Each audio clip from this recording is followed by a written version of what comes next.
Assalamualaikum warahmatullahi wabarakatuh. Perkenalkan, nama saya Pasha Salsabila dengan NPM 2021 1450 0077. Video ini saya akan buat untuk memenuhi tugas akhir semester dari mata kuliah pengantar pendidikan. Oke, baik, saya akan menjelaskan tentang pendidikan di era globalisasi. Menurut John Hackle, globalisasi merupakan suatu proses dengan kejadian, kegiatan, dan keputusan di salah satu belahan dunia yang telah menjadi suatu konsekuensi yang signifikan untuk seluruh masyarakat di daerah yang jauh sekalipun.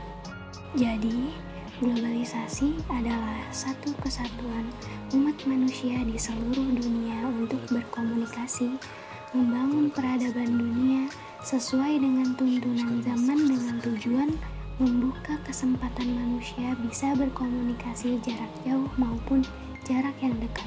Pendidikan adalah suatu usaha untuk menumbuhkan karakter, merubah pola pikir, dan mindset sehari-hari, usaha mempersiapkan bekal kebutuhan masa yang akan datang, dengan tujuan memerangi kebodohan dan kesenjangan sosial.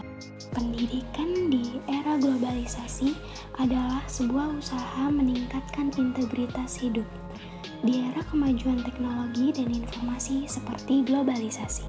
Kemajuan teknologi dan informasi di era globalisasi ini semakin pesat, membuat manusia sangat mudah mencari informasi yang penting, terutama kemajuan media komunikasi yaitu gadget yang tiap tahunnya semakin maju atau berkembang.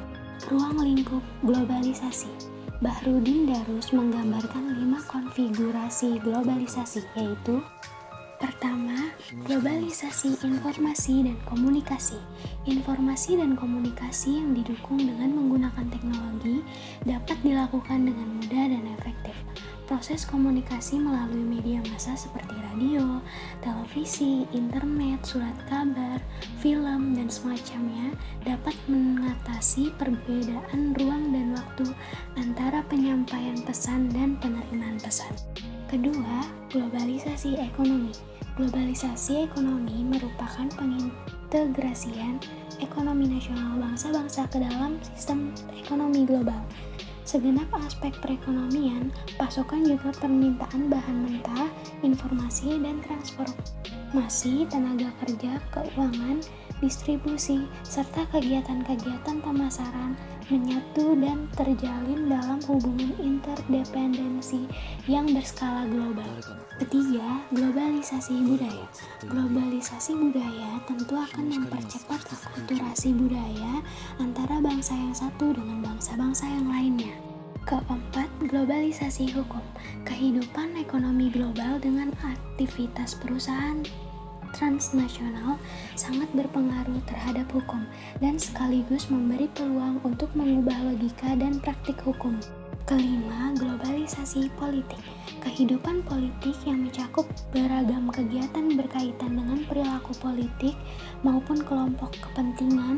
Seorang individu tahu kelompok dapat disebut berpolitik manakala mereka berpartisipasi dalam kehidupan politik dan aktivitas.